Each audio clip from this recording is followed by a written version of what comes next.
Pacem in terris. Mier vo svete. Kedy nastane? Keď väčšina ľudstva myslieť prestane.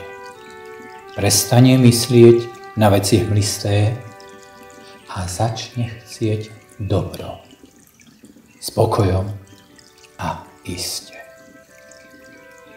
Keď v kozube pri srdci biely plameň planie, to z výšin nebeských svetla vietor vanie.